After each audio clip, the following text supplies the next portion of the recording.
Are you ready? Turn it up! Yeah! Welcome to the noise inside your head. No holding back, we live on the edge. Let's go!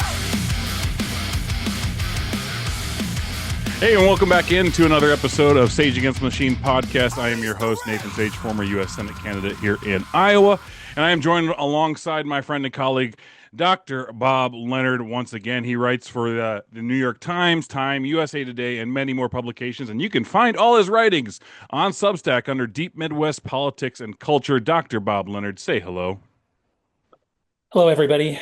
Thanks, Nathan. Thanks, Jennifer, for coming on. And Dr. Bob gets right to it with our guest as we have our welcoming my friend and colleague, a Democrat representing the 32nd District. She serves our House Minority Leader from 2021 to 2025 is what it says on Wikipedia. Hopefully that's right, Jennifer. Former candidate for the House District number 3, Jennifer Konfrst. How are you today? I'm great. How are you guys? I am Good. great. I wanted to make sure I got your intro right because it seems like every intro I've had for Lindsay, for Josh Turek, for everything, Wikipedia has been off. Like we even had, I'm not fancy enough for people. well, they even had Josh's middle name wrong.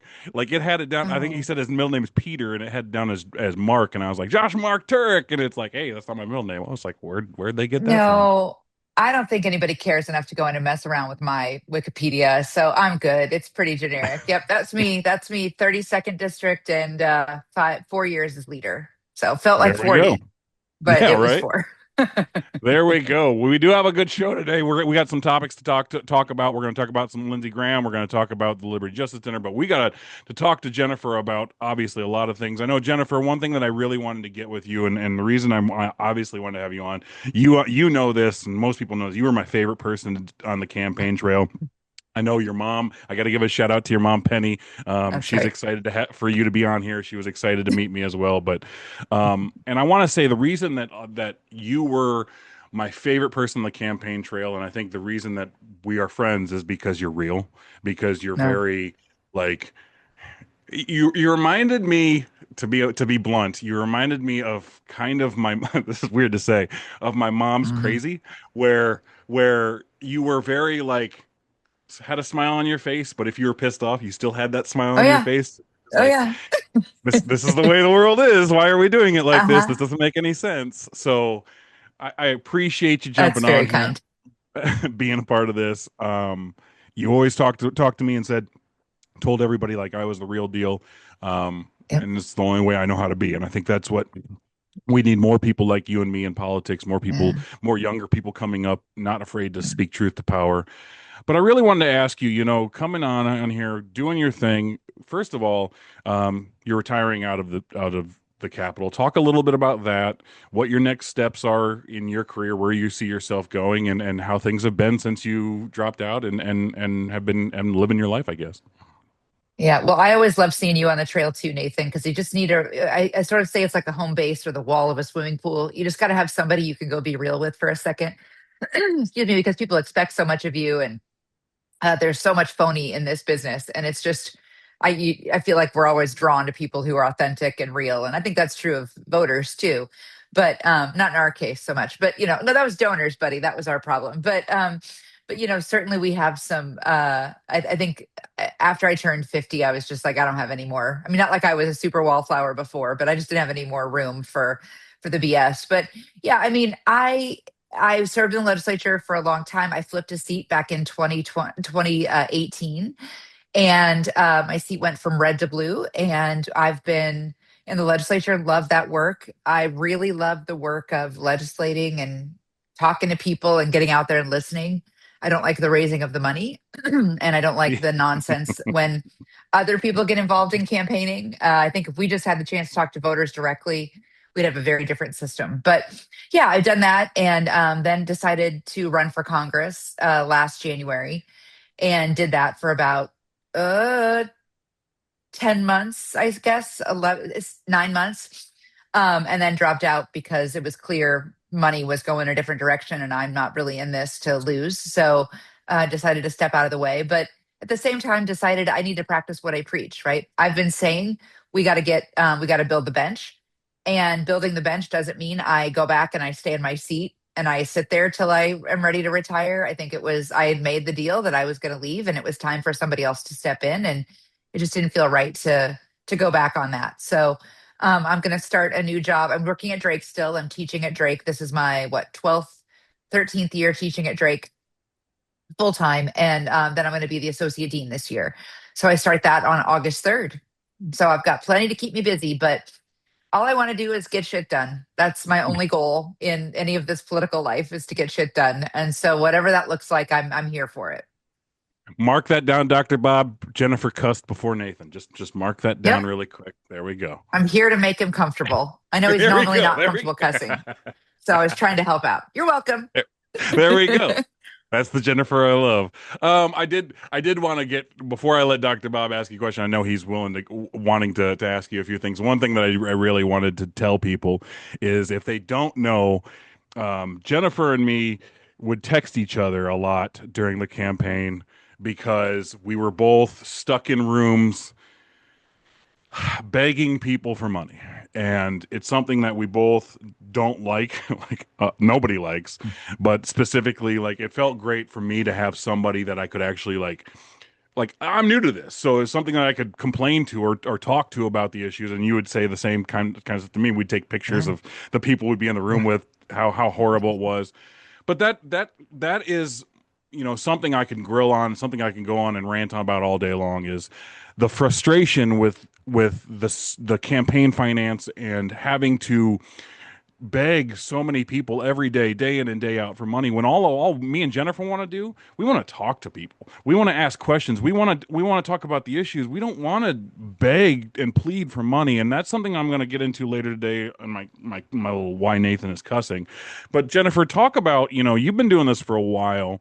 You've had this. Talk about just your frustrations in general with the way we have to almost kind of, I don't even know how to say it, degrade ourselves to just be able to compete, and how that system is wrong, especially for people like myself that are working class individuals. You said building the bench. It's really hard to build the bench when people can't afford to be able to get even on the bench. So talk a little bit about your experience with that, and how frustrating it is, and try to watch the cuss words.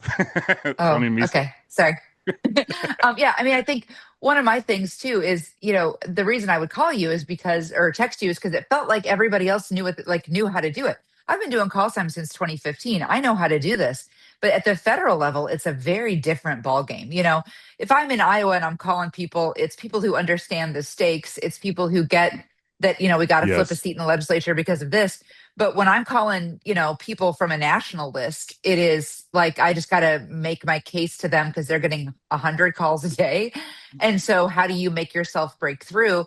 And then it feels like it's become a lot less about, you know, helping Iowans and a lot more about attracting donors. And, I think voters should decide elections, not donors. And it's really frustrating when donors end up having the final say. And so my biggest frustration was, I really thought it was important, if I'm going to spend 30 hours a week calling donors, then I need to be spending at least 35 hours a week talking to voters. Well, so there's 65 hours a week, right? So now, I got a job, and this talk about working class, I'm smack dab in the middle. I can't afford to quit my job and travel the state. And so it was, 10, 15-hour days every day. I'm not complaining. I knew what I was getting into. But what is frustrating is what's required of the money. And it's sort of the DC attitudes about money and how that's all that matters. I can go on and on about stories about DC saying, I went in and said, I have a 21 county strategy. And they're like, I don't care. Just tell me how much you've raised. And stay in Polk and Dallas and you will be fine.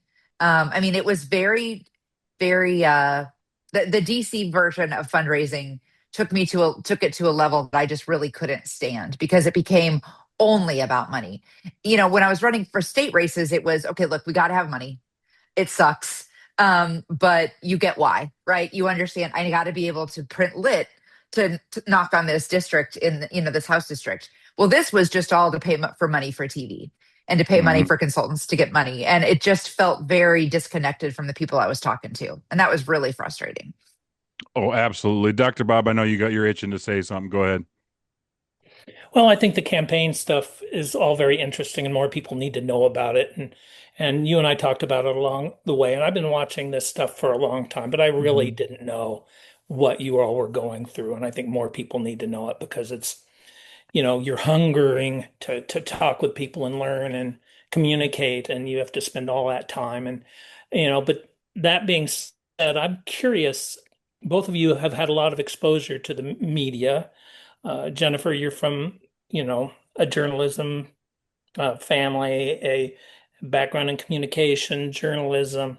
I want to know what you think about the current status of, the national media a little bit, but especially Iowa media. I mean, you don't have to name names, but tell us how we're doing and what we're not doing that we should be doing, if you don't mind. Well, no, not at all. I mean, I sort of have a soft spot for press row, and for reporters. I have a journalism degree. My husband has a journalism degree. My dad was a reporter who covered the Capitol for 35 years. And so I saw up close and personal when I was little what it was like when the press was there. I remember my dad talking to candidates on the phone, and that there used to be an AP reporter in the House and the Senate.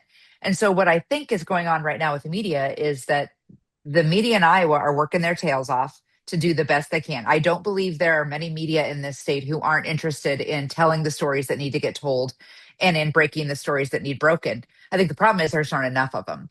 And so, so many times I've gone to a reporter with a story that we both agree. It's not just me pitching a story, it's me talking to the reporter because I work really hard not to tell reporters things and send them down rabbit holes. And they'll say, I get it. I just don't have time. Like I have a list this long of stuff I got to cover. And so I think reporters in Iowa are being put in a really bad position. I mean, there are TV reporters who are walking around carrying their own cameras, carrying their own mic kits, their own light kits, and they're all of 5 foot tall and walking around the Capitol, running between the House and the Senate. So I think that it's a capacity issue more than anything. I think that the people that I've met along the way have full desire to tell the really important stories, but the resources and the grind of the business are making it really hard for them to be able to do that.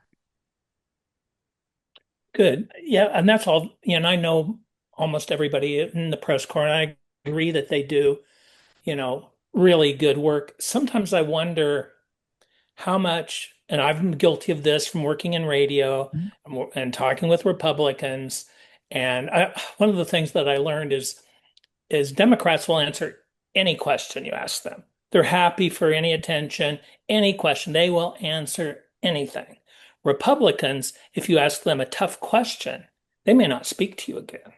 And so in Mhm. that environment, I found myself tiptoeing around the Republicans and Yeah. then sort of normalizing some of what they were doing that was really terrible.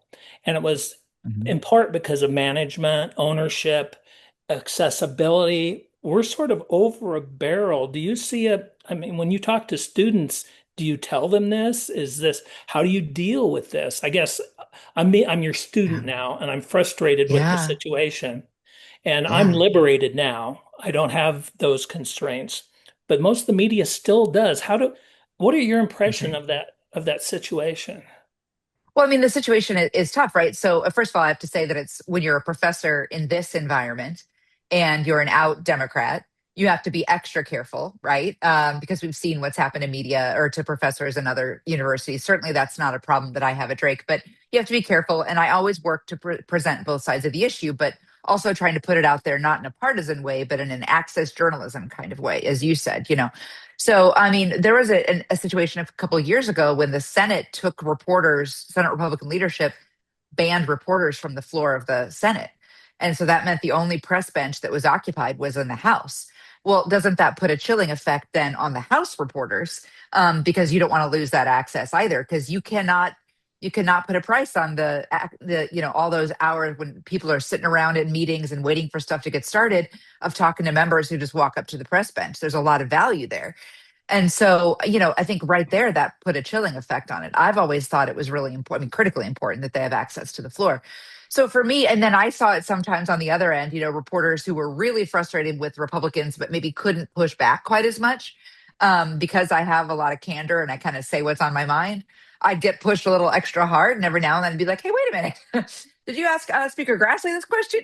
Because it felt a little like I was getting the short end of the stick there, not whining, but certainly could see how that was happening to some extent. So, I mean, I think that it is it is definitely, I mean, it's a huge problem that we're all facing. And I think everybody's trying to navigate it, because what good are you to your readers or your listeners or your viewers if you can't talk to one side and get that story? So it's not always a cynical, I want access thing. It's a, if I want to do my job, I have to be able to talk to both sides. And if you don't play by the rules, playing both sides is harder. And so that's where I run into my trouble is I get why they're doing it, so I blame the people who are limiting the access, not the people who are trying to cover the news.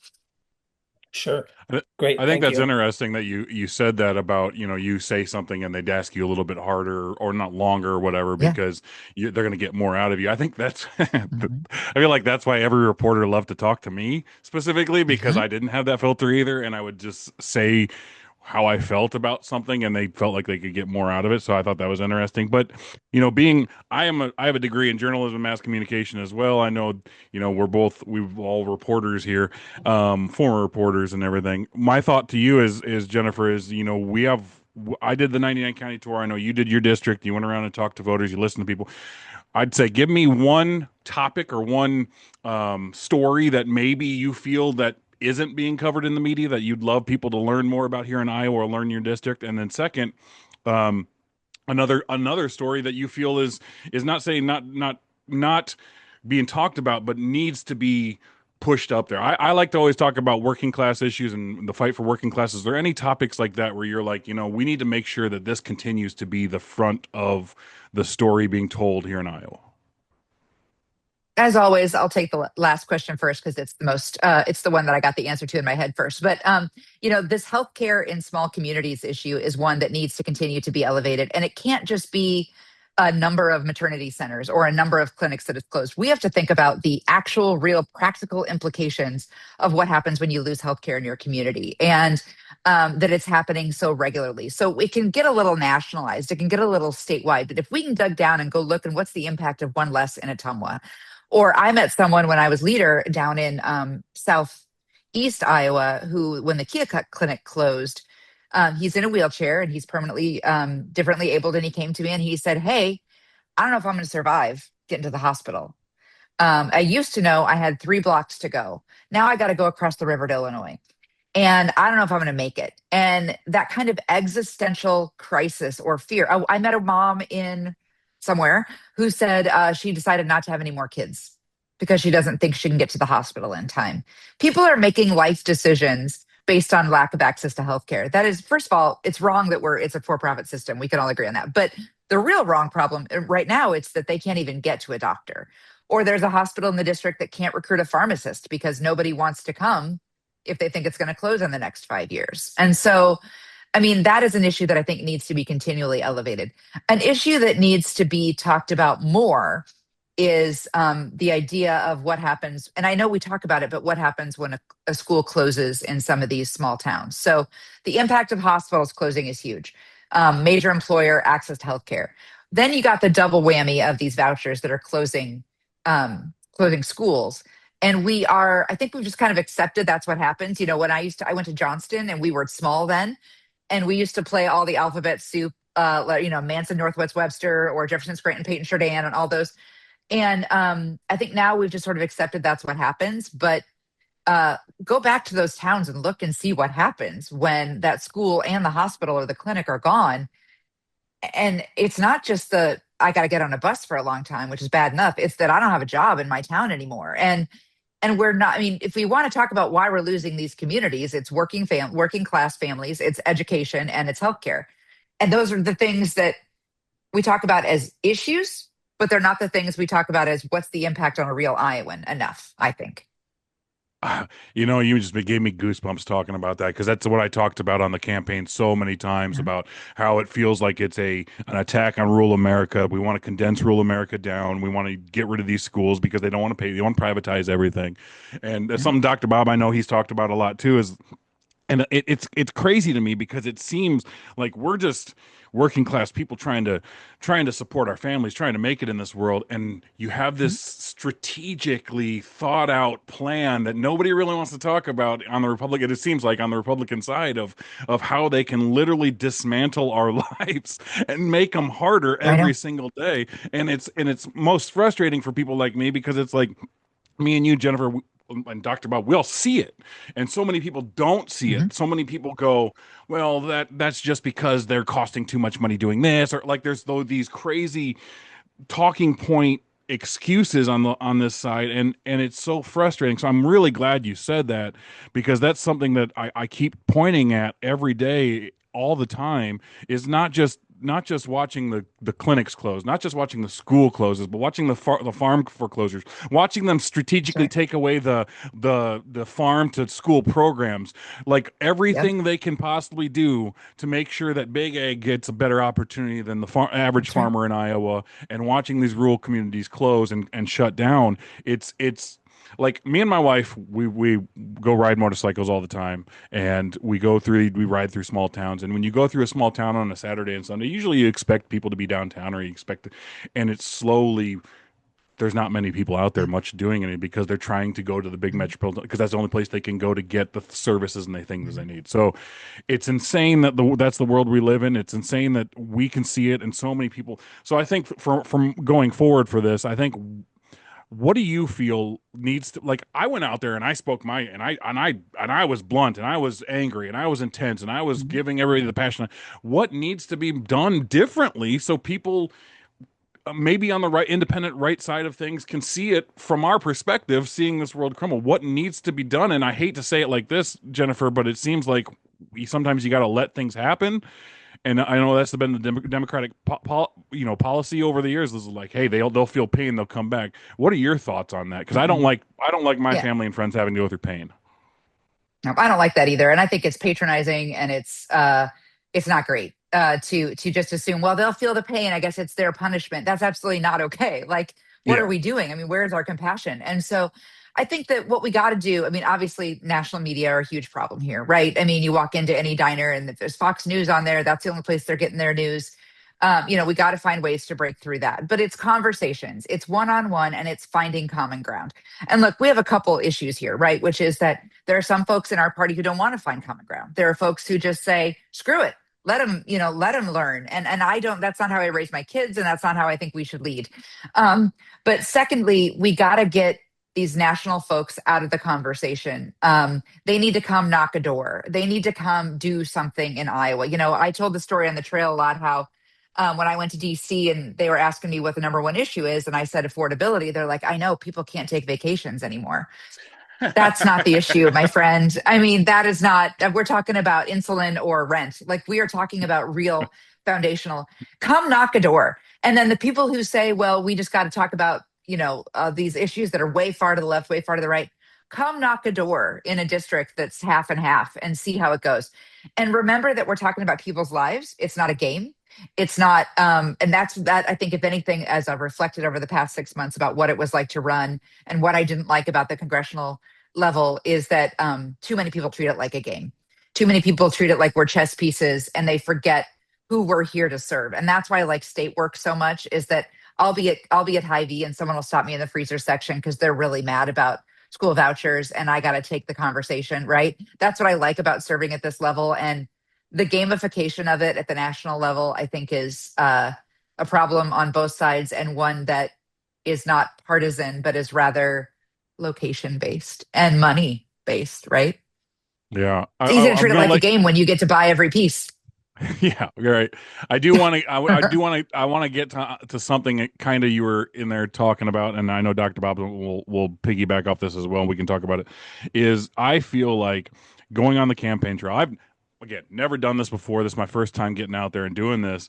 I felt like I'm going to air my frustration. One of my biggest frustrations, period, across the board, is the amount of people that would come up to me and ask me, are you a progressive? Are you a populist? Are you this? Are Mhm. you that? And I just want to say this, and I'm going to be blunt. I fucking hate labels. I can't stand that shit. Mhm. I am Nathan. That's what I am. And if I'm talking and you're a progressive Mhm. and it goes with you and you feel like that, then yes, I'm a progressive. But if it feels like you're a populist over here and Mhm. I'm speaking to that, then why can't I be fucking both? Why can't I? At the end of the day, I Mhm. feel like there's so many people, and maybe it's a Democratic Party thing. I don't know. I'm not trying to blame that, but I feel like there's people that want you to fit into their nook, and if you don't fit into that nook, then they'll disregard you. And it's like I'm not trying to just be one. I'm not trying to be one lane, one road, one car, one vehicle. I am trying to, I believe, Jennifer, you're the same way. I believe we have to serve everybody, and that means, like, if you're running for office, the people in that office, if they're Republican and they're independent in your area, you're serving them too. Their best interest is for them as well. So you have to take that all into. And so I don't like to. I hate watching the national news now where it's like progressive people say this and establishment over here, and there's this Mhm. argument over where Mhm. we need to be. That's why I feel like me and you and Josh Turk, especially talking about that, and Lindsey James, all like we Mhm. all see it as like, listen, we can talk about progressive issues. We can talk about, at the end of the day, we're all hurting right now in Iowa. We're all struggling. We're Mhm. all having a difficult time just living. Can we talk about that? Can we talk about the focus Right. being on how this world is not working out in the richest country in the world for a lot of people? And I know I might upset people, but at the end Yeah. of the day, I'm so fucking tired of that argument of like, well, you got to do this or you got to do that. Fuck that. I'm here because I want Yeah. to fight for people that I love and care about. Mhm. I mean, and that I obviously I feel you, and I flipped a seat, so I had to represent, a district that was more Republican than Democrat, for a couple years there, and I worked with Republicans, and then I got criticized for working with Republicans because they're the enemy, and they got criticized for working with me. And trust me, they're wrong on a lot of things. Like I am in no way saying we gotta, I'm just saying perfect can't be the enemy of the good. And what do they say? I think it was somebody said you campaign in poetry and you govern in prose. You campaign by saying you're going to do big ideas, but then when you get down to it, it's incrementalism everywhere you go. So you can campaign and think it's going to be X, but when you get there, it's going to be Y. And if you can't manage that, if you've got litmus tests every step along the way, I'm not saying you don't have principles. I'm not saying you don't have beliefs, but you got to be able to get something done. And I had a bill pass every year when I was in the legislature and I never had my name on it, not once. And it's because you got to focus on what matters. And you can't be worried about labels. And it is really frustrating. And again, I think that's the gamification of all of it, right?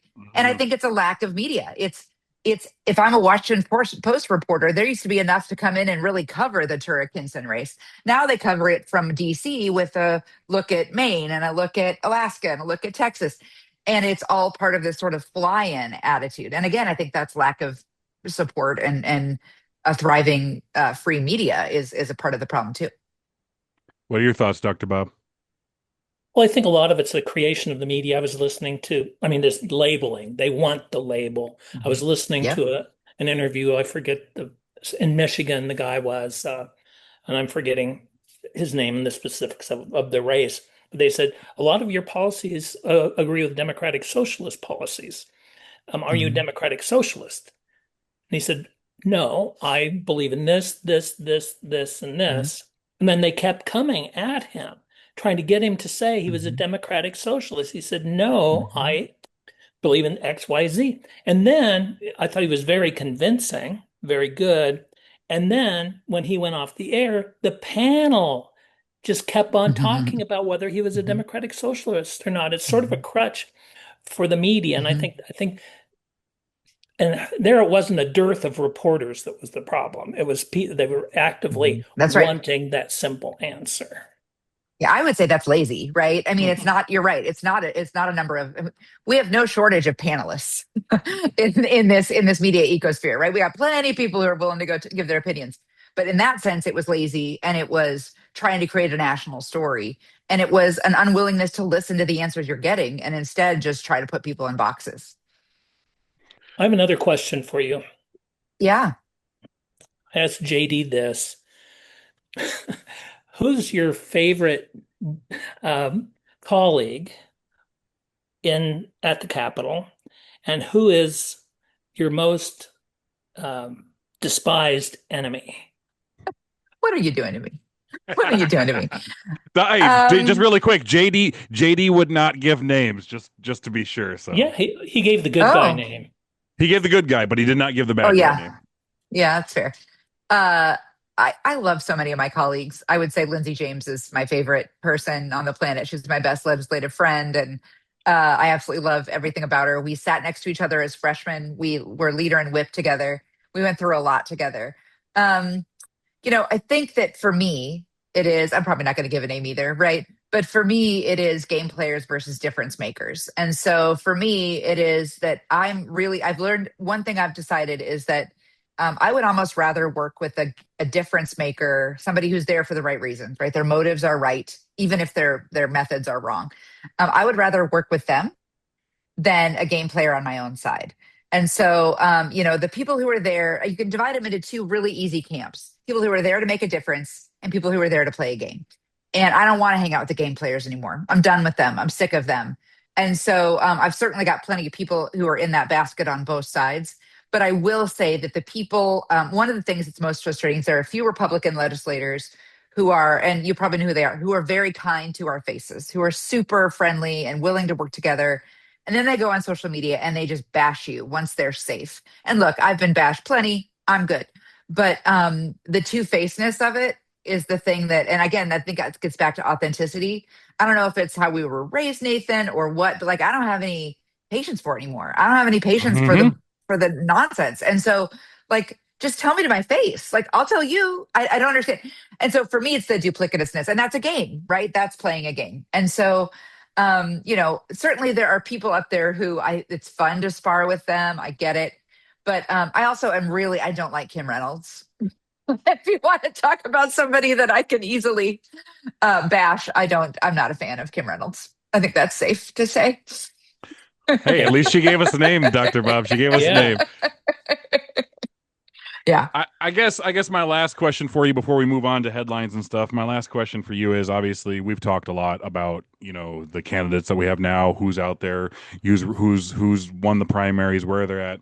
How do you feel just as a Democrat looking at the field, looking at what we have in front of us, the chances we have to potentially flip some seats? How are you feeling going into these last few months, getting in ready for the big election in November? You bet. I mean, we're getting close to 100 days, right? And so that's when the real crunch time begins. I like to say campaigns are marathons and then sprints. There is no rest. Um, so, for me, I think that we have a really good shot at a lot of seats here. And I've been burned many times. And so I'm very cautiously optimistic and I'm taking nothing for granted. I don't think many people are. But look, I think we have a great chance, obviously, to flip the third and the first. I think people should vote for Sarah Trone Garrett and Christina Bohannon. I think people are sleeping on Lindsey James and they need to focus on that second district. It's a great race. And if I and I think obviously Rob can win. Great chance there. I think Josh Turek can win. I recruited Josh Turek to run for the Iowa House back in the day, so I've known him a long time and I'm a big fan. Um, and finally, I think that if somebody asked me once if you were giving money to two people, and I mean, I lost money in my congressional race, so I'm not giving money to anybody. But if I could give money to two people who, where would you put it? And of course, I would give it to everybody if I could. But I think people need to focus on helping Lindsey James and Nate Willems running for Attorney General. Those are two races that I think we have a really great shot at winning. And I think that they're getting slept on a little bit. Now, you should also give to Ryan Peterman to John, right? I mean, to everybody else running statewide. But I'm a really big fan of Nate Willems and think he's going to do really remarkable work as Attorney General. And I think we can win. They're a targeted race nationally. A lot of people talk about the congressionals, but the Attorney General Association, Democrats, have Nate Willems listed as one of their top flip targets. We got to get rid of Brenna Bird, and I think he can do it. So for me, I'm feeling like we've got some really good opportunities if people do the work, which I think we will. I agree 100% on Nate. I think a lot of people are sleeping on Nate, and honestly, Brianna Bird is the worst. So I think The we're a good worst. shot there.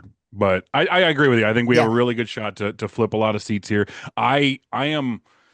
A lot of people are cautiously optimistic. I'm pretty positively optimistic. I really feel strong. Like, and maybe that's because I did the 99 county tour, and I feel like there's a lot of people out there that are not stepping up to put signs in their yards yet, but they are going to step out to vote. So I do feel strong. But yeah, I think it's a little PTSD for me, right? I mean, I think Yeah. it's a lot of PTSD. Like I've been there on that Friday before the election or the Saturday night when the Ann Seltzer poll drops and realize that all the work I've been doing is about to go to hell on election night. And so I've just been so burnt. I have no evidence to show it won't be great, but I've had evidence to show it'd be great before. So I have to leave cautious to protect my little heart. But Yeah. Yeah. but I feel good. Yeah, I don't know. I agree with you that there is PTSD there. There is, everybody hopes, and then it just seems like they've faded over. But I'm also positively, optimistic about some of the state races we have going on across the state. I think here's what I'll say, and maybe I'm not going to take credit for any of this, but I do feel like there's been a lot more people that normally wouldn't put their name out there that are coming to the forefront and trying at least, because like me and like so many people like me, they're just so tired of the bullshit. They're tired Yep. of Iowa, the capital of Iowa, not working for their favor for their family. They're tired of the capital in DC not working for their family or their friends. And so it makes me feel good that so many people are starting to wake up and come out, but we need, this, Jennifer, we need more. And once and that's where your optimism is like, we have to make sure we have more people. So never ever feel like That's right. Democratic Party in Iowa should never ever feel like we have it in the bag. We need to always continue, keep going, keep fighting. And even if we win the election, keep going, keep fighting, keep That's right. representing people, because that's desperately what we need in Iowa, more than anything. So I wanted to just tell you, first of all, thank you so much for being on here. You can continue to be on here with us. We're going to talk about Lindsey Graham and some headlines. If you want to jump off, you can jump off. But I appreciate you so much, Jennifer. Again, I got to give a shout out to your mom. Hey, Penny, thanks for tuning in. Thanks. Thank you. I got to But tell you, Nathan, thank you for what you've done, for what you continue to do, and for speaking truth to power from a position of thanks for not walking away. Thanks for not hiding and pouting. Not that I ever thought that would be your jam, but your voice is an important one in this conversation. I'm really glad you're sticking to it. I appreciate that. And honestly, what I'll say to that is what people don't see and don't know is how Jennifer, because I text you and I talk to you, and Dr. Bob knows this, how hard it is, like and me and you talked about, like, Mhm. you dropped out 2 days after my birthday. And, I Mhm. did a couple of weeks later, and we were talking about how hard it was, and and nobody talks about the depression you go through, the emotional ups and downs, because you pour your heart into helping That's right. people. You pour your heart into, it's not even about you. It's just like, I felt so sad because I know so many people believed in me and counted in me. And it That's was one of the exactly how I hardest, felt. yeah, Yep. and it's one of the hardest things that to go through. And so when you said, like, thank you for not running away, like, everything in me was telling me, F these people, get out of here. Hmm. Like, they don't want you, get out of here. Hmm. And I realized that the people that I talk to, the people that are my friends, the people that are my family, the people that are struggling like every day didn't have the opportunity that I had. And so I can't just squander this opportunity to speak truth to power. I can't just say goodbye to that. I know you're not going to either. I know that's why you're doing what you're doing now Hmm. and continuing to fight. But yeah, that was a very hard time. And I know it was hard for you. And now we are here Hmm. in July. We can talk about positive things. We Hmm. can we can move forward. And I'm going to keep doing this. And I know, Jennifer, obviously going to have you on the Sage Against the Machine podcast more often. Have you on throughout the year, Yay. talking about things. But I appreciate you so much Okay. for joining us. Headlines. Sorry. Yeah, we're gonna move Sorry, on. We're my gonna bad. talk now to about Lindsey Graham passing away just recently. I thought that was interesting, Dr. Bob. I know on the sheet I said on here we're just gonna discuss Lindsey Graham's his decades in Congress, his evolution of the Republican Party, his influence on foreign policy and judicial nominations. What legacy does Lindsey Graham leave behind, and what does his career say about how American politics has changed? And I think it's interesting, Dr. Bob. I know you have a lot of thoughts on Lindsey Graham. Here's what I want to say first off and foremost. I think it's a tragedy anytime anybody passes away, especially someone who has given their life to public service.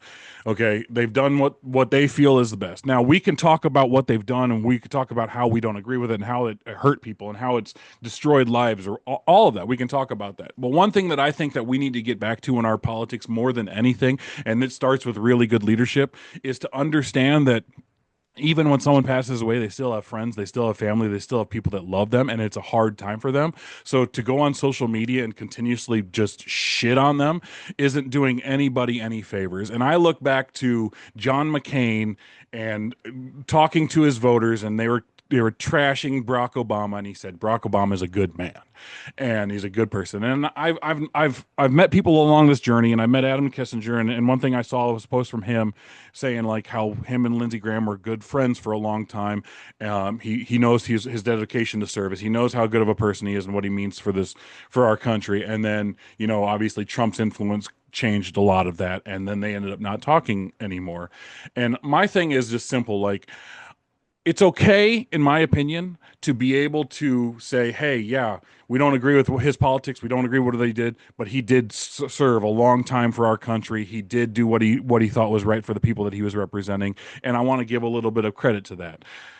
But at the same time, we can't ignore how all awful things have transpired over the years. And the one thing that stands out to me about Lindsey Graham more than anything is I've never seen in my life, I don't think, anybody flip so fast, so much on one person, Donald Trump, as what we saw with Lindsey Graham. And that, I think, is why so many people have that bad taste in their mouth, especially going forward over the past years. Dr. Bob, what are your thoughts?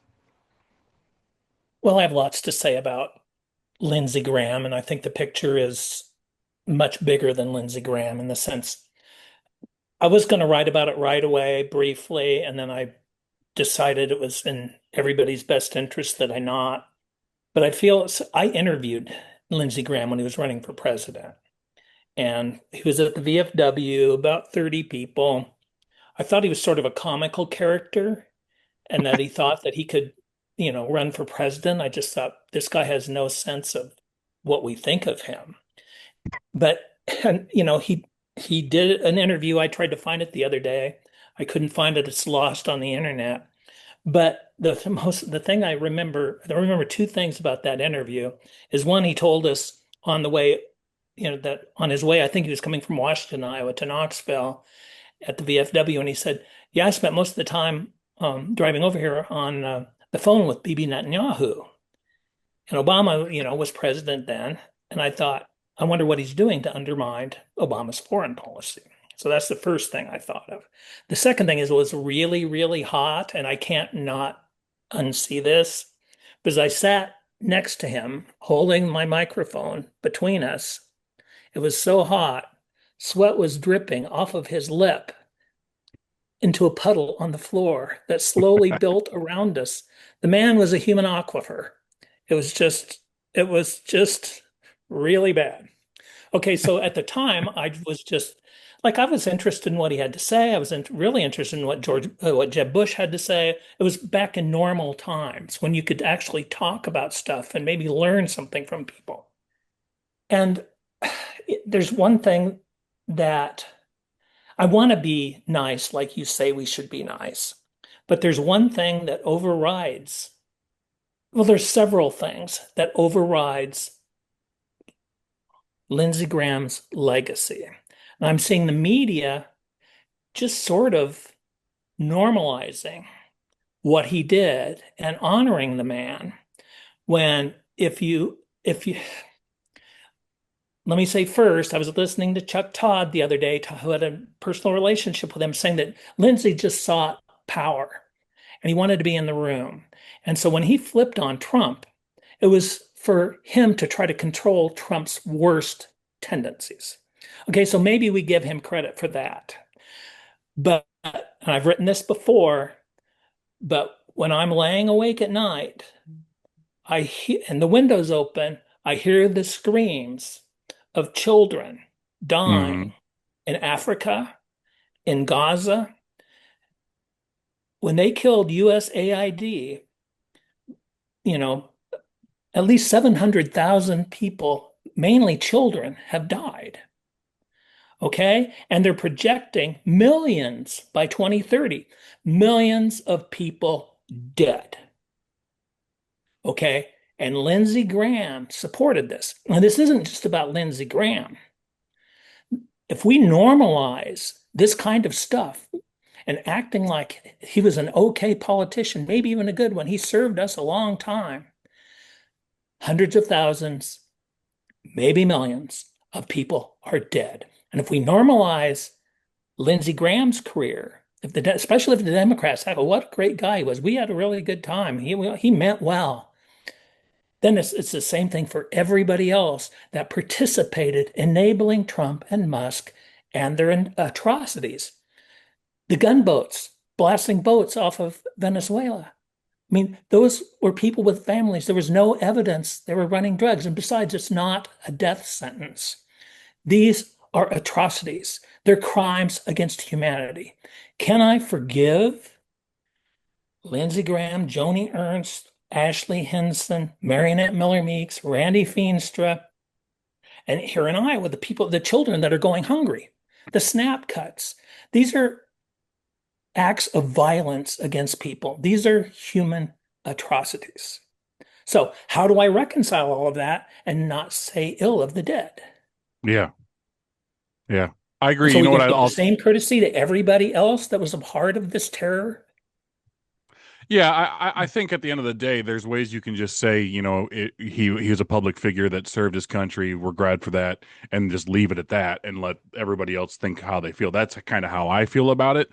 But at the same time, I agree with you 100%. And I think I look back to what Jennifer said earlier about there's people in this that are here to actually serve people, and there's people here that are playing the game. What I really truly believe in Lindsey Graham is he originally was here to serve people, and he became part of the game, and he started playing that game. And honestly, I look at him now, and I think a lot of young people coming up look at Lindsey Graham as a poser, as somebody who is just he was saying the things that his group of people that was backing him at that time wanted him to say, as opposed to staying to his own convictions and who he was. And that's part of the game. Jennifer, do you feel the same way, or what are your thoughts? Yeah, I wasn't trying. I was listening. I didn't mean to Yeah. stick around and interject myself into the conversation. But yeah, I mean, I think that, I don't know his initial motives, but, and look, there's some element of you have to play the game to get something done, right? I mean, I think that that's the tricky part. It's just what is the impact of those games and what is the cost of trying to get that power that I think, to Yeah. Dr. Bob's point, is one that makes it much more complicated. Yeah, Politics is nuance, right? Politics is shades of gray, and we try to make it so black and white all the time. Yeah, I agree. I agree. I think it's interesting too. There's so many. It's funny when someone passes away now. Like there's like ever since Epstein, killing himself. Now there's always conspiracy theories out there, and it was like, oh, he just got back from Ukraine, and now he had a heart problem. Like, who poisoned him? What was the like? There's never. The society we live in has become a reality TV show or a wannabe reality TV show as opposed to actual reality, and and I think it all stems from our orange leader who just continuously makes it that way. Mhm. But it's frustrating because you just don't know anymore. You're always questioning everything anymore. And so that's why so many people in general in politics are sick of it, and they turn it off because they're just like, I don't even know what's true and what's fake anymore. But yeah, to me, Lindsey Graham was a poser. To me, Lindsey Graham was somebody who, when Trump came in office, he didn't know where to go. He was trying to follow the Republican path, and the Republican path was torn. And I think that's kind of the way a lot of us feel about the Democratic Party right now. I feel like there's a progressives and non-progressive people, and nobody knows that path. So I think there's a lot of people that are trying to go through that path as well. But we are not gonna, throw our families and everybody else underneath the bus to do that. I think at the end of the day, that's the difference between Lindsey Graham and myself. Dr. Bob, your thoughts? I think I've shared plenty of thoughts, and the facts are, the facts are, those people are dead. It's a fact Yeah.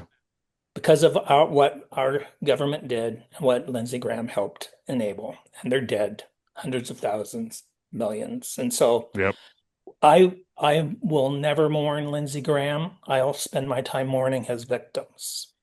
Yeah, and I don't mourn Lindsey Graham either. I just think that it's appropriate to allow his family and friends and people who loved him to not see disgusting shit on the internet nonstop. That's my thought. I haven't Uh, posted anything on the I internet. know. This is I'm all not I've saying done. you. I'm just saying in general. I wish it would I'm calling out both sides. Republicans do it. Democrats do it. I think at the end of the day, yeah, is he did a horrible shit or whatever? Yeah, we can call that out. But I'm just simply saying, like, I don't like seeing it on the internet. And I know a lot of people that don't like seeing it at all either, because it's just like it's just a moment of like, as bad as he was, someone died, and you don't like to deal with that. So that's my personal thoughts. We'll move along. We'll stop talking about your best friend Lindsey Graham, Dr. Bob, and we will talk about Trump notifies Congress of renewed military action against Iran. President Donald Trump formally notified Congress that U.S. military operations against Iran have resumed, beginning a new 60-day period under the War Powers Resolution without additional congressional authorization. The announcement has reignited debate over presidential war powers and whether Congress should have a larger role in authorizing military action. Here's how everybody, every time we talk about Iran or talk about war, everybody's like, Nathan, what are your thoughts? You were in war. It's like, yeah, but I'm not a military strategist per se. At the end of the day, I just want to fight for people that are on the ground, whose family, who are there simply because they're trying to give them their family or themselves a better life in this world. What I think is the most frustrating thing is for a lot of Democrats and a lot of people across the country is how we just continue to see this happening over and over and over and over again without congressional authorization, without anybody stepping in and saying, hey, man, maybe we should learn more about this or do something different. Instead, we just continue to see this. And it's to the point, I don't know if you're this way, Jennifer, I don't know if you're this way, Dr. Bob, but it's to the point whenever every time my phone pops up with a New York Times breaking news, I'm like, hey, a peace deal was struck. I'm waiting literally 30 seconds later to see when someone's going to shoot again because it's just this continuously, like, it's chaos. It is continuously not the way that we are used to seeing the world run in our military and our power and our leadership. It is just, again, goes back to what I said in the campaign trail: rich kids playing with their GI Joes in a sandbox. It is not. There's no strategically thought out plan behind it, and I think for so many people like myself, so many people across this country, we're just fed up with this continuous bullshit while gas prices continue to rise, while we can't afford healthcare, while we can't afford groceries, and we're sitting here causing a problem that didn't need to be caused. I'll take that.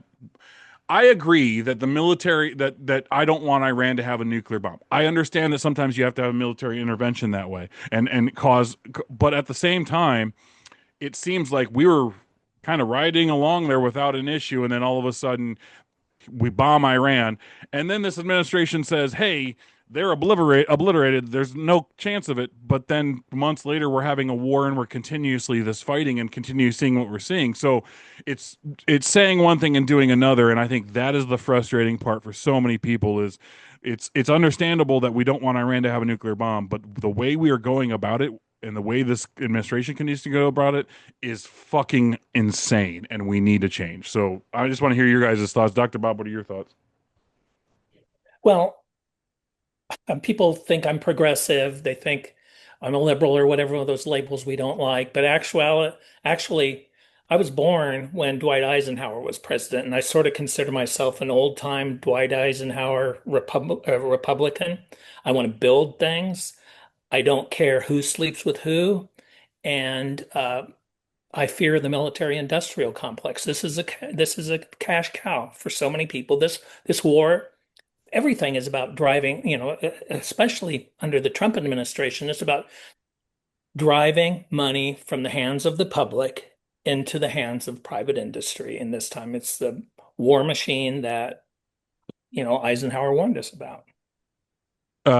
Jennifer, I want to get your thoughts, but one thing I really want to say after you said that, well, I think it's really weird that we have war.org commercials on our TV all the time now. It's like recruiting commercials, and it seems like it's trying to make war cool. And I don't understand the thought process with that. I thought it's about defending our country and making sure that we're all safe instead of trying to just cause problems in the world. But Jennifer, do you have any thoughts on because I know if you were in Congress and you were able to get elected, I know that you would definitely do all you can to make sure you reign in this administration. So your thoughts? It's just a complete abdication of congressional responsibility, right? I mean, it's just watching Congress. They're getting a text just like we are saying, oh, by the way, we're bombing again. And they're like, okay, cool. And they're resetting the clock all the time so they don't have to use the authorization. I mean, it is just how ashamed must you be that you are allowing this to happen because you act like you don't have a choice. I mean, you are independently elected. You are the body that is supposed to handle these things. And it is stunning to me how much they have abdicated their responsibility. Just Yeah, absolutely stunning. I always think of enablers, like people that are like giving drug addicts money or giving alcoholics more booze. It's the same way. It's like, Mhm. hey, we'd rather have him do this than cause problems with all of us. So we're just going to allow the little kid to be in the Mhm. backyard just killing people while we stay in the front and drink our Kool-Aid and enjoy that. It's just Ex- crazy weird. Except in this instance, it's I'm going to let him do whatever he wants because I don't want to say something mean about me on the computer. Like Oh yeah, and that is yeah, why they're doing it. And I mean, yeah. not even a We good don't want the reason. we don't want the bully over here who's distracted by the war to come Right. over here and primary us because we don't agree with what Right. he's doing. So we have to go along with this Right. because this is the game we're all playing. And it's just crazy. Wanted to make sure we talked about that. One thing I wanted to also talk about here in Iowa, we had the Liberty and Justice celebration on Sunday. I was not able to go to that. We had Pete Buttigieg in there. Does Buttigieg return signal another national campaign? Can Democrats rebuild support in rural Iowa? And uh, what are your takeaways? I know Jennifer, I don't believe you were there, but what are your thoughts on the Liberty and Justice dinner? I know you've been a part of it in the past, spoke about it. So what are your thoughts on the Liberty Justice dinner that they had at Prairie Meadows this last Sunday? Yeah, my first one was 1993, where I was a volunteer and I helped the president's wife get out of the room. That was Hillary Clinton. I was 8. And so I've been, yeah, okay. I've been going to them for a long time. And, it's my first one to miss in a long time. I'll just be completely honest with you, 100% honest. Nathan, we talked about how hard it is. I just wasn't quite ready to go be around everybody again. I love everybody, but I need to have a little more time. And so I was able to follow it along. I think I hear the energy was great. I hear the enthusiasm is great, and I hear people were fired up and ready to go. So that is what we need to leverage. A midsummer event to launch us into this final push is critically important, and so it sounds like it served that exact purpose, which is great. Yeah, man, I'm so glad you said that. I agree with you, and that's what I tried to let Dr. Bob know, and because Dr. Bob, me and Dr. Bob have talked to like Nathan, you got to continue to be out there. That's why we're doing the podcast. You got to keep doing it, but it's hard to be around those situations and that environment because everybody's positive, and in your mind you're still that scorned lover, still hurt a little bit, still not okay, Mhm. And my thought process was with the Liberty Justice. Here, I'm going to be blunt, honest with you. I'm going to be blunt with honest. Everybody listening to me, I understand it. I agree that we need to have these events, and I'm so happy that Pete came, and I think that was a great speech, and I know Josh did a really good speech, and everybody up there did a great job. But I also think that a lot of these events need to be a little bit more inclusive as well. I know there's a free period, but the Mhm. cost to be able to get into a lot of those events, for me, for a working class person, to be able to get 2 tickets for me and my wife to that ain't happening. And when you do that, and I'm not crapping on the Democratic Party. I understand it's a fundraiser. I understand that. But I feel like when you do things like that, it's off-putting to a lot of people like me, working class individuals who are just like, "Hey man, I want to be a part of that too, but I can't afford to go there." Like it shouldn't be about that. But again, it is a fundraiser, so I understand it. I think that is my frustration. Um I will tell you, I plan on going to Wingdings in Clear Lake. I want to go up to that. I know the Steak Fry. I believe they're going to be coming out with their speaker announcement for Polk County Democrats. They're going to have their. I I hope it's not crazy hot this year at the Steak Fry, so I'll probably get out Ugh. there and be a part of that. I got COVID right after that. My wife had COVID right after that as well last year. But I feel like the Liberty Justice Dinner was a great event. Not necessarily because of the whole event. But what I like seeing is the aftermath on social media, where you're seeing Mhm. the questions being asked to Pete Buttigieg. You're seeing like candidates interacting with each other that a lot of people like. We see it, and we've been around it, but a lot of people don't see that. And I think that is good energy to bring when it comes to the campaign. Is like that's why I love so much when you see campaigns where. Other candidates like myself or yourself, like we're teaming up to knock doors for each other or knock doors for like I knock Mhm. doors for Renee Hardman all day long, like in the winter, in the snow and snowstorm, like that Me too. energy that people need is what we need to do across the Democratic Party. And so I love that aspect, and I love the creators out there asking their questions. I just I don't know a lack of a better word to say this, and I know I'm going to piss people off by saying this, but sometimes it can come off as a rich kids club, and that's what we got to get away from. So that's just my thoughts. I think at the end of the day, we need to make it all inclusive as much as possible. And so let's lean towards that. Dr. Bob, what are your thoughts? I know you were out there seeing people. What are your thoughts? Well, I thought it was a very good event. I had to leave early. I had this, um, my grandson's here for the month, and I spent much of the afternoon up there, and I felt I should get home and spend time with him. But so I left early, but I caught the energy. Um, it was very, very interesting. A lot of candidates from all over the state that I didn't know. A lot of young people running for office. So kudos to the Democratic Party for getting those people lined up. I was able to speak with some of them. Um, it was really good. There was some great press there. I've read probably 10 different articles covering it. It was very good. Pete is always good. Um, Lots of great speeches, and also just interacting with people, talking with candidates, seeing how other people interacted with the candidates, seeing it's really interesting to watch candidates engage and how they do it differently. The shy young candidates, versus the seasoned ones. And, I tried to talk to a lot of people. I didn't get to talk to everybody, that's for sure. But it was just, I thought it was a very positive event. One thing that I want to mention is that the Iowa Creator Corps was there. And it's a group of mostly young people who have major social media presence. And they were interviewing candidates, and it's an important thing. It's led by Pat Reinard with the Iowa Starting Line, and Liz Fleming, who's Liz from Iowa on TikTok and Instagram and everywhere with 150,000 followers, and it was really, really good. And it it's increasing the social media. And what I like about the Iowa Creator Corps is they'll ask different questions than we in the regular press will ask. And I think that's important to hear what they have to say. And they have large audiences. They know how to influence those large audiences. And so I think that was one of the most interesting things there for me to see, about 10 or so people engaging at their own space. And so I think, and this isn't party affiliated, it's independent, but it's important to reach the youth. And so I saw this at the state Democratic convention, and I think that this is a major transitional effort for the Iowa progressive voices to be out there and reaching new people. And I was really happy to see so many young people there. Yeah, I love what you said there. One thing I did want to address before I get to my cussing rant, I wanted to address. You talked about how it's interesting to see how candidates interact with people in the room and how they talk to people and all of that.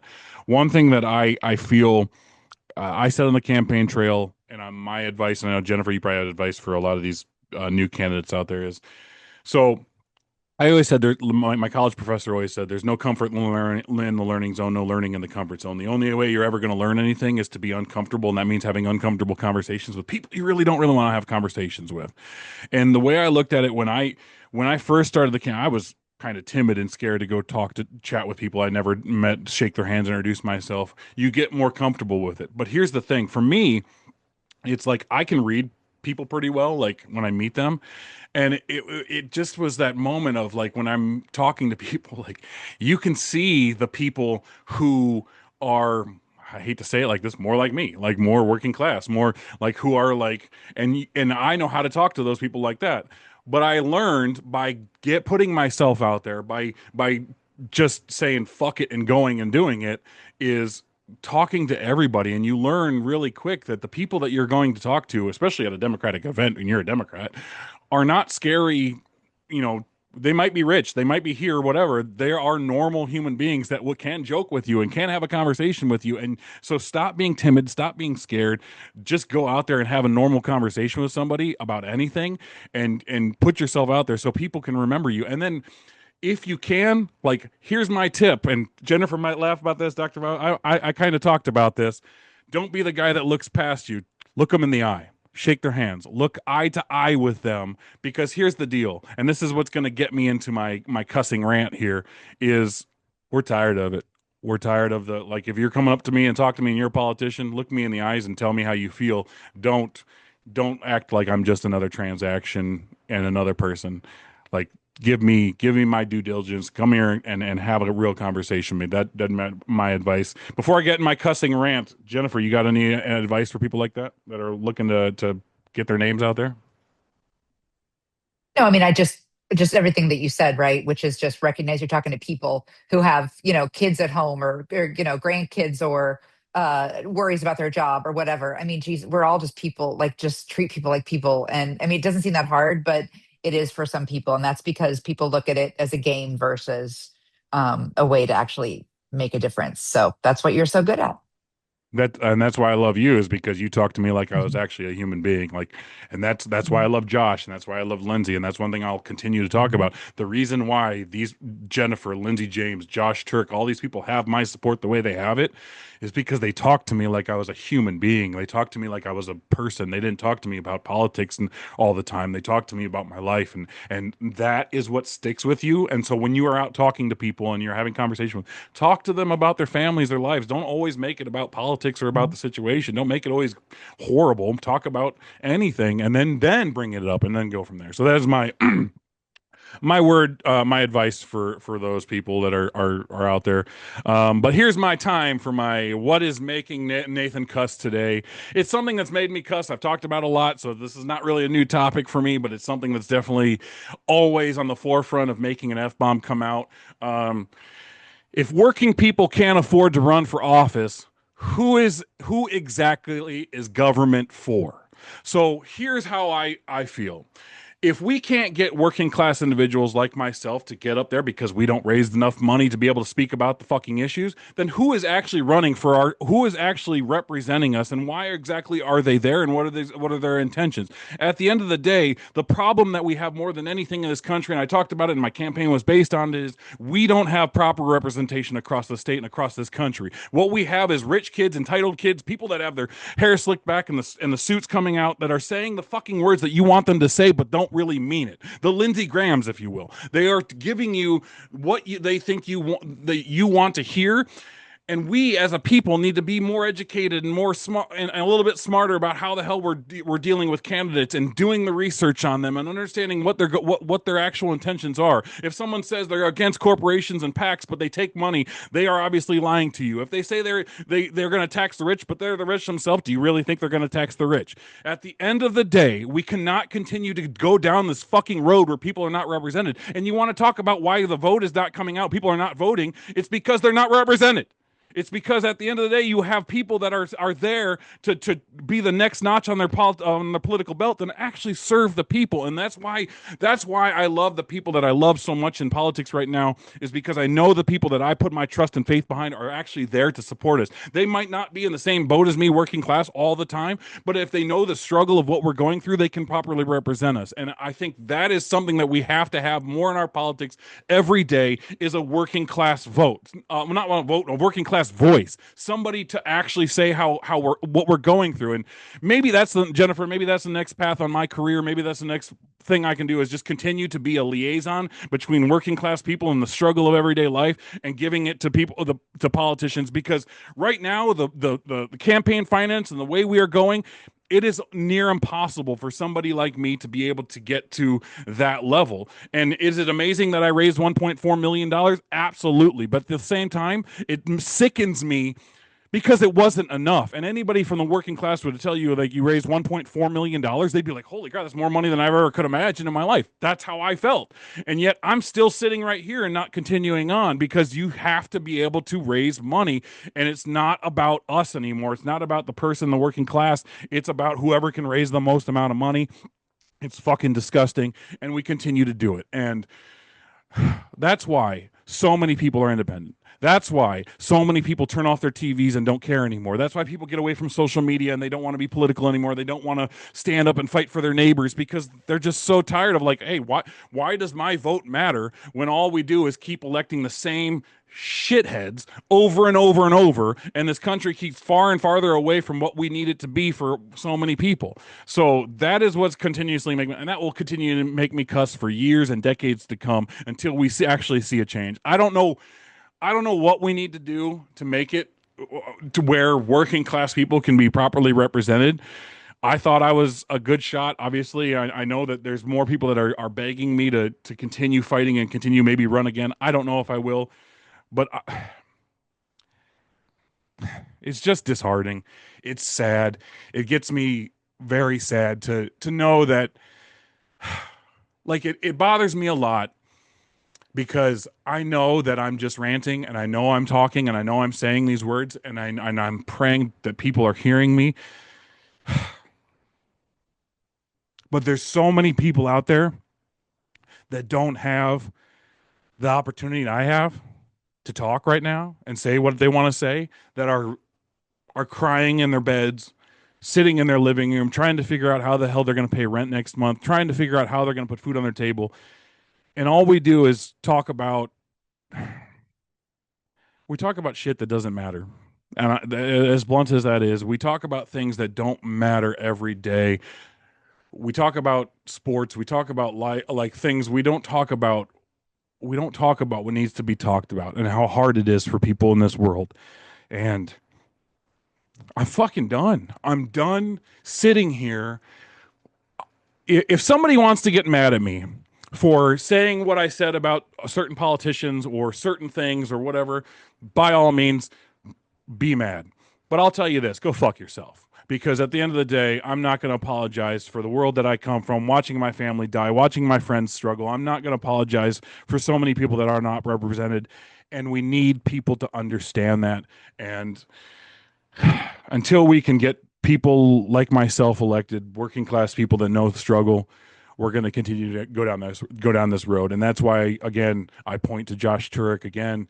A lot of people are like, well, Josh is this. Josh knows what struggle is. And that's why I point to people like him, and hopefully we can get more people like that, like myself, there to give proper representation. Until we do, we're not going to have the voter turnout that we want, because people are not going to feel like they matter or feel like the hope is on their side. So that is what I'm cussing about. I almost got a little emotional there because I'm just so fucking tired of it. I know, Jennifer, we've talked about this many times just in text about how I feel. A lot of people know how I feel, but I just feel like I can't speak enough because there's so many people out there that just can't say what they want to say all the time either. And that's why we have the division in this country, because there's so many people that you want to point out a reason why people are divided, because a lot of people don't want to step up and say how they feel about certain things because they know they're going to be either laughed at or pushed aside like they don't matter. And we got to get away from that for whatever positive outcome I can bring to politics. Hopefully it's that. Hopefully it's continuing to bring more people, working class people who don't have a lot of money, opportunities to be able to speak their truth to power. And maybe that what we do on this podcast, we bring more of those people on as well. But that's my cussing rant for today. That's what's making me cuss. Jennifer, I gotta say again, I appreciate you so much for being on here, staying with us, being on here and chatting with us. I know we'll talk more, obviously. And yeah, I think. And Dr. Bob, you got any more remarks? Jennifer, you got anything else before I call this a good one? I'll say one thing is the energy and the people that I saw at the Liberty and Justice celebration. Those are the people that are willing to do the work from all walks of life. They're putting it on the line for the working class, for all of us, for knowing the struggles. And the energy there was real, and we all have to do the very best we can to help those good people get elected. And so I'll just share that note of optimism. I was thrilled at the celebration, and I was honored to be a part of it. And I think that the future is bright.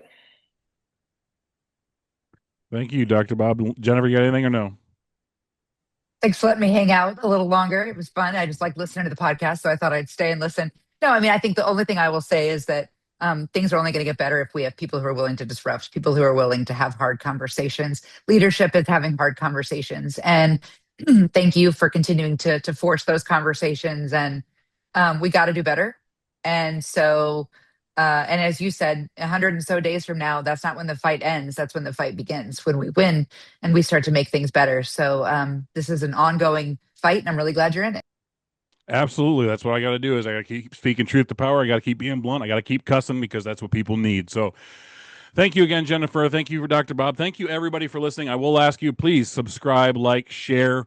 We do have it on Stage Against the Machine. It is on Spotify and on Apple Music. You can find us there. We're on YouTube as well. There's no excuse not to listen, no excuse not to share. Please do. The only way we're going to continue to get working class voice out there is to project it forward. So please put it out there. And even if you don't always agree with everything I say, please subscribe, share, give us a note, give us a comment, whatever it is. We need to get this out there and let people know that there's somebody actually out there willing to fight for them and willing to stand up and say what needs to be said. So that's who I am. That's what I'll continue to do. I appreciate everybody. Until next time, I'll catch you on the flippity flip.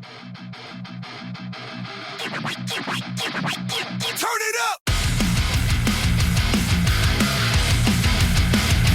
Yeah! Welcome to the noise inside your head.